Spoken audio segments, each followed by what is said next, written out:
মাথা ব্যথা নেই ইউরানার।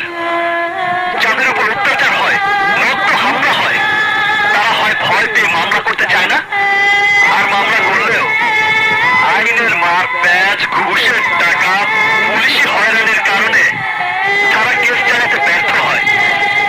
নয়তো টাকার ক্ষমতার সামনে কেসের তদন্তই বন্ধ হয়ে যায়। উল্টো তারা হামলার শিকার হয়, তাদের উপর ইনকোয়ারি হয়, কিন্তু সেই ইনকোয়ারির ফলাফল অনুযায়ী কোনো কাজ হয় এমন ঘটনা এদেশের মানুষ গল্প উপন্যাসেও পড়েনি। সমস্ত সাক্ষী আদালতে এসে তাদের সাক্ষ্য বলতে দেয় কেন?